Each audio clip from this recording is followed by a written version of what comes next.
이란의 핵 협상이 13년 만에 타결되면서 북한의 핵 문제에 이목이 쏠리고 있습니다. 이런 가운데 김정은 제1위원장이 이른바 처형 간부의 흔적 지우기를 지시한 것으로 전해졌는데요. 김근식 경남대 교수, 문관현 외교안보 전문기자와 함께했습니다. 두 분 어서 오십시오. 안녕하세요. 안녕하십니까. 김 교수님, 네. 사실 13년 만이면 굉장히 긴 시간을 두고 협상이 이루어졌고 진통 끝에 타결이 됐는데 가장 큰 의미 어떻게 봐야 됩니까? 사실 중동에 여러 가지 그 외교안보적인 그 이슈들이 있습니다만, 뭐 테러라든지 아니면 내전 사태 등은 뭐 지속적인 이슈입니다만, 가장 오래된 현안 중에 하나가 바로 이란의 핵 문제였습니다. 왜냐하면 이란은 중동의 가장 강력한 강대국 중에 하나고요. 그다음에 기본적으로 반미 성향의 반서방 체제의 국가였기 때문에 이란이 핵무기를 갖는 것은 서방이나 미국으로서 굉장히 큰 불안 요소였죠. 예. 그것을 놓고 이제 미국을 비롯해서 P5, 그래서 유엔 안보리 상임 이사국들이 다 모여서 기본적으로 협상을 끌어왔는데, 이란은 이란대로 이제 뭐 계속 해왔던 겁니다만, 자기들의 평화적인 원자력 발전 공업이기 때문에 뭐 할 수 있다라는 것이었지만, 또 서방에서는 그걸 핵무기로 전용되는 걸 막아야 되기 때문에 가장 큰 저는 의미는 그거라고 봅니다. 첫 번째는 경제 제재가 갖는 의미를 국제사회에 확인시켜줬다. 다시 말하면 이란은 석유를 팔아서 경제를 돌리는 게 가장 큰 나라인데, 석유를 못 팔게 함으로써 그 고통이 굉장히 컸던 거죠. 그래서 결국 경제 제재가 먹힘으로써 이란이 상당히 양보했던 의미가 있고요. 실제 효과가 있다. 그렇습니다. 두 번째 의미는 뭐냐면 이란 정권의 성격 변화입니다. 그러니까 이란이 본래는 이제 1970년대 말에 그 팔레비 정권을 쫓아낸 다음에 기본적으로 반미 강경 정부였습니다. 그런 지속돼 왔지만 최근에 와서 대통령과 이 새로운 지도자들이 친서방적 성향을 갖는 온건한 체제를 갖고 있었기 때문에 이란 정권의 레짐의 성격이 바뀜으로써 서방 국가, 특히 미국 등과 활발한 이 협상이 가능했고 상당한 양보가 가능했던 것으로 보입니다. 그래서 저는 그 경제 제재 효과와 그 이란 자체 정권의 성격 변화라는 것이 저는 그 이번에 핵 타결을 가능했던 중요한 요인이 아닌가 생각합니다. 문 기자, 사실 보면 이란 가난할 이유가 없는 나라다 이런 얘기가 많지 않습니까? 아까 우리 김 교수님 말씀해 주신 것처럼 석유 매장량이라든가 가스 이런 게 있는데 앞으로 이란의 변화에도 국제사회에 관심이 쏠리는 것 같습니다. 어떤 변화가 있을까요? 네, 물론 이제 경쟁 상대 이제 사우디아라비아나 이제 중동 주변 국가들의 반발도 있고, 그리고 미국 의회에서 이번에 그 핵 협상에 대해서 인준을 해야 되는데 많은 반대 기류가 있는 것도 사실입니다. 네. 하지만 이제 예정대로 이제 진행이 됐을 때 이란 같은 경우에는 내년부터 경제 제재가 모두 해제될 경우에 원유 수출을 2배로 늘릴 수가 있습니다. 그리고 현재 국제사회가 동결시켜 놓은 1,000억 달러 상당의 자산을 이제는 운용할 수 있기 때문에 말씀하신 대로 이제는 이란이 부유한 강국으로 갈 수 있는 첫 걸음을 이제 다시 내디딜 수 있다, 이렇게 볼 수가 있는데요. 이 과정에서 참 많은 변화가 있는데 오늘자 월스트리트 저널이 이 이란의 핵협상 타결로 가장 이익을 보는 나라가 바로 중국이다, 이렇게 얘기를 하고 있습니다. 왜 그러냐면 현재까지도 중국 같은 경우에는 미국이 이란과 핵 문제를 놓고 대치를 할 때 이란과 만약에 핵 거래를 석유 거래를 할 경우에는 제재를 가하겠다. 그래서 많은 나라들이 이란과 원유 수출을 갖다가 수입을 할 수 없는 상태가 있었는데 지난해부터 약간의 핵 타결 기미가 보여가지고 중국은 이란으로부터 석유 수입량을 엄청나게 늘렸습니다. 그리고 오히려요? 네. 그리고 이번에 이제 이란이 핵이 풀릴 경우에는 내년부터는 본격적으로 원유를 수입하고 2, 4분기 같은 경우에는 중국이 이제 7%, 그동안에도 계속 고도 성장 기조를 유지했는데 이러한 성장의 엔진을 계속 돌리려고 할 경우에는 이란이라는 나라로부터는 원유의 절대적인 확보가 필요합니다. 그렇기 때문에 중국이 이런 혜택을 받기 때문에 왕이 외교부장이나 중국이 어제 성명을 내고 굉장히 환영하는 기색을 밝혔는데요. 이러한 이란으로부터 변화로부터 오는 수혜를 중국이 누리고 또 이 중국이 가지고 있는 북한에 대한 레버리지가 있기 때문에 이러한 그 이란의 핵 협상 타결은 결국은 한반도에도 변화를 가져오지 않을까, 이렇게 내다보고 있습니다. 김 교수님, 사실 우리 민 기자께서 얘기했던 것처럼 사실 궁극적으로는 이제 한반도에도 영향을 줄 것이다라는 게 긍정적인 메시지인데 관심은 이제 북한입니다. 정부 역시도 기대감을 감추지 않고 있는 것 같은데 어떻게 봐야 될까요? 이제 마지막 남은 이제 NPT 체제의 마지막 그 골칫거리라고 할까요? 이게 이제 북한의 핵 문제인데요.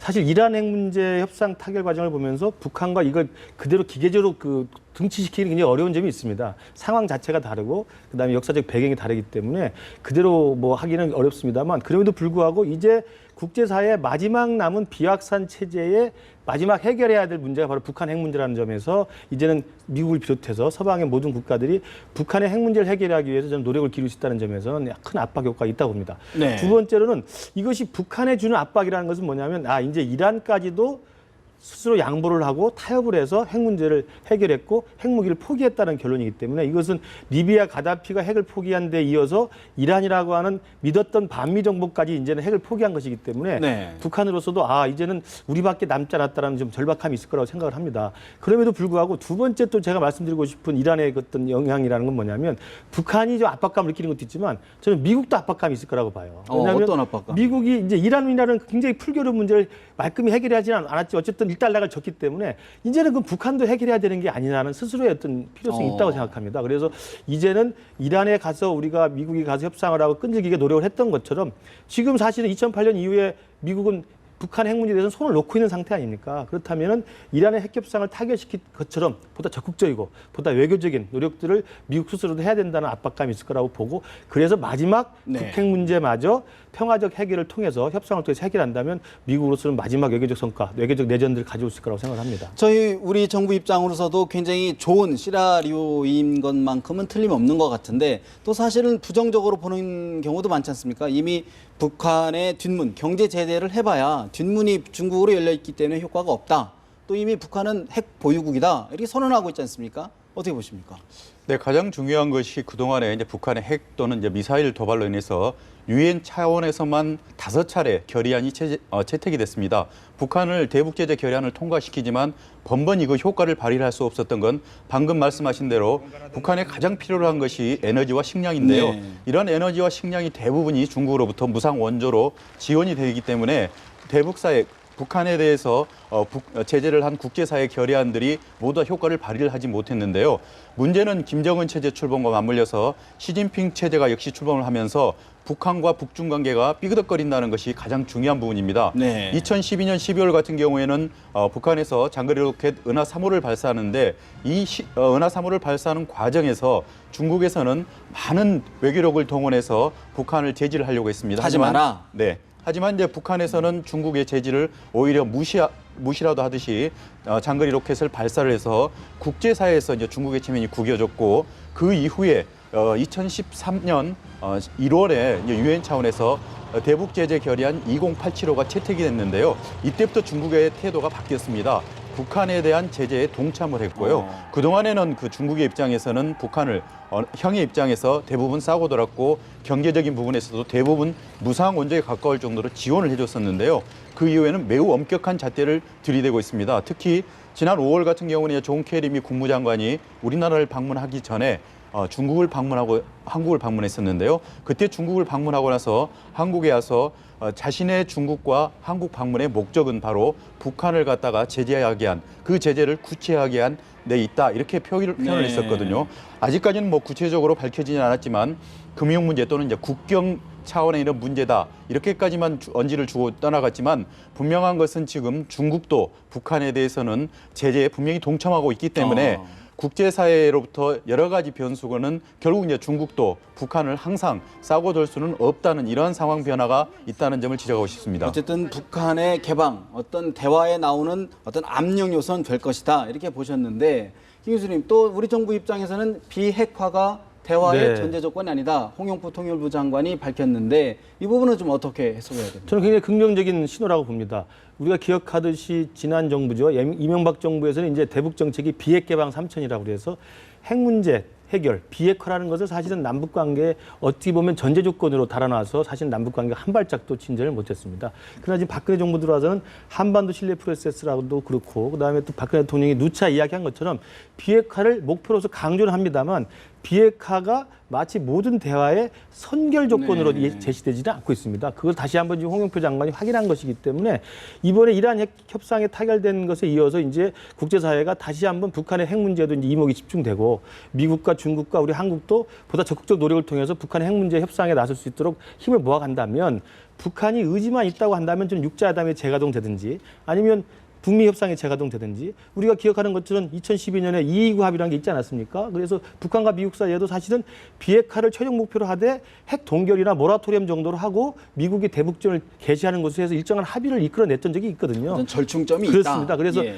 비핵화가 마지막 출구가 아니라 핵협상의 입구론으로 들어가는 것은 굉장히 위험하죠. 그래서 그것은 마지막 최종 목적이 되고 비핵화가 아니라 비핵화로 가기 위한 협상의 시작으로서의 저는 충분한 북미 간의 대화는 가능하다고 봅니다. 그런 면에서 보면 이번 홍 장관이 이야기한 비핵화가 전제조건이 아니다란 말은 지금 남북 관계가 좀 경색됐긴 합니다만 남이나 북이나 대화를 하겠다는 의지는 남아있기 때문에 핵 문제 때문에 우리가 대화를 못 나간다 이런 건 아니다라는 점을 재확인했다는 점에서 상당히 긍정적으로 해석이 될 것으로 사실 있다고 봅니다. 이란 핵 협상도 지금 핵 개발을 완전히 닫아놓은 협상은 아니지 않습니까? 그렇습니다. 어느 정도 예.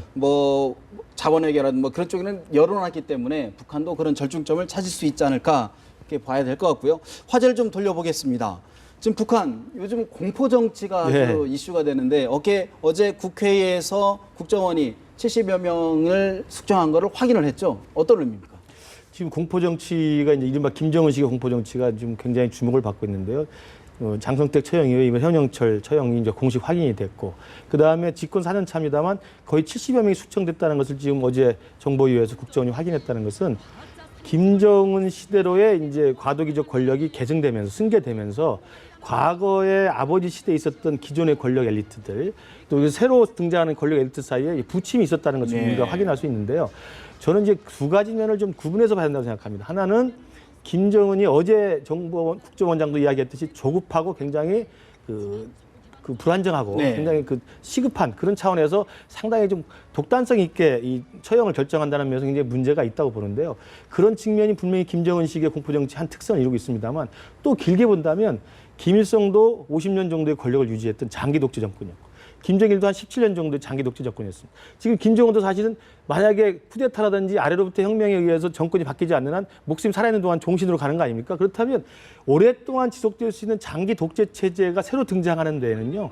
기존의 권력 엘리트를 솎아내는 작업이 분명히 필요합니다. 그래서 숙청과 해임이라는 것은 제가 볼 때 충분히 애견될 수 있는 상황이었다고 보고요. 다만 그 숙청과 해임이 숫자가 좀 지나치게 많으냐 아니면 숙청과 해임의 방식이 굉장히 무도한 이런 공포정치로 가느냐가 좀 초점인데 그런 면에서는 저는 김정은의 어떤 공포정치와 숙청의 정치라는 것이 어떤 면에서는 애정됐던 패턴이기도 하고 어떤 면에서는 불안정의 씨앗이라고 저는 볼 수가 있다고 봅니다. 그래서 그 양측면을 같이 봐야 된다고 생각합니다. 근데 또 눈여겨봐야 될 부분이 숙청된 인사 가운데 정부, 당 쪽의 인사는 20에서 30%. 군이 훨씬 많죠. 군은 한 40% 이상 대표 교체했다. 네. 지금 선군 전치를 얘기하고 있지 않습니까? 어떤 변화로 받아들입니까? 그건 이제 아버지 김정일 시대는 이제 선군 시대라고 이야기를 하죠. 그리고 선군 정치, 선군 사상으로 해서 그때는 김정일의 문제의식이 뭐냐면 북한이 사상 최대의 위기 상황이기 때문에 위기를 극복하기 위해서는 군대를 잡고 있는 게 제일 필요하다고 생각을 한 거죠. 그래서 군대에 의거해서 군대를 혁명화 건설에 동원해서 자기 장악을 하겠다는 게 선군 정책이기 때문에 군대 역할과 이상이 굉장히 비대해졌죠. 이권도 많이 챙겼고요. 그러한 김정일 시대를 지나서 지금 김정은 시대로 왔기 때문에 김정은 시대에 지금 김정은의 문제의식이 뭐냐면 위기는 지났다고 생각을 합니다. 아버지 시대에 그래도 고생을 해서 위기는 일단 모면했다고 생각하기 때문에 위기 상황에 불가피하게 채택했던 선군 정치의 노선을 이제는 크게 중요시하지 않기 때문에 그다음에 비대해진 군대 역할을 좀 빼는 작업이 필요하다고 생각을 한 거죠. 그래서 저는 말로는 선군을 강조합니다만 저는 김정은 시대는 선군이 주요한 정책 노선은 저는 아닐 거라고 보고 그 색깔은 갈수록 좀 탈색될 거라고 봅니다.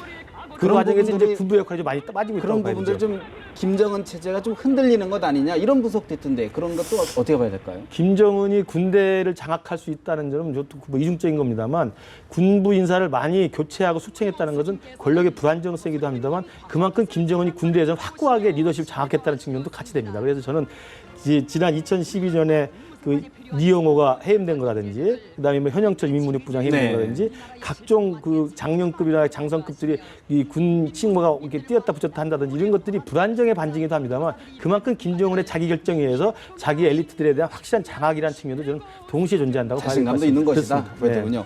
문 기자. 또 하나 저희들이 좀 주목해야 될 부분이 사실은 그동안 아까 현영철이라든가 이런 숙청을 하게 되면 기록 영화에서 삭제를 해오지 않았습니까? 근데 이런 최근 들어서는 그런 거를 하지 마라 그런 지시가 나왔다는데 이건 또 어떤 얘기입니까? 네, 많은 그 사람들이 국정원이 지난 5월 13일 날 그 현영철 인민무력부장을 처형했다 발표를 했을 때 퀘스천 마크를 가지고 있습니다. 사실 국정원의 정보의 보고 자체도 현영철 인민무력부장이 강건 군간 종합학교에서 수백 명이 지켜보는 가운데 고사총포에서 처형되었다는 첩보가 입수됐다. 네. 이 첩보라는 꼬리표를 달았었거든요. 그렇기 때문에 이 국정원의 정보를 어디까지 신뢰할 것인가. 그래서 국내 언론들이 많이 의문을 제기했고 그 의문의 근거로 됐던 것이 현영철 인민무력부장이 4월 30일 날 처형이 됐음에도 불구하고 그 이후에 북한 언론 매체 특히 중앙텔레비전의 얼굴을 계속 나온다는 것이 많은 사람들이 의혹을 제기했습니다. 네. 그래서 심지어는 처형이 안 된 것 아니냐 이런 의혹까지 나왔었는데요.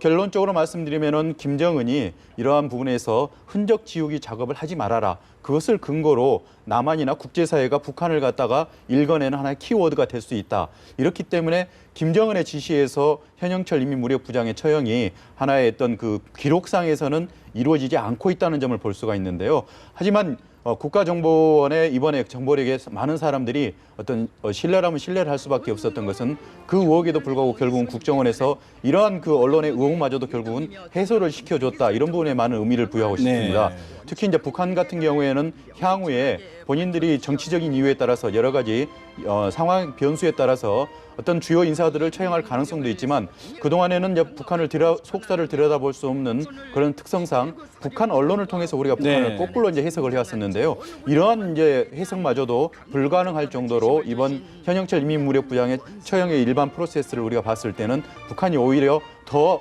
이해하기 또는 설명하기는 어려운 조직으로 집단으로 변해가지 않을까 이렇게 보고 있습니다. 사실 북한 관련 뉴스 정말 제한된 정보로 분석이 어려웠는데 북한 당국이 이렇게까지도 한다 그러면 앞으로 더 어려워지지 않을까 우려되는 바가 있습니다. 오늘 대담 여기서 마쳐야 될 것 같습니다. 두 분 말씀 고맙습니다. 감사합니다.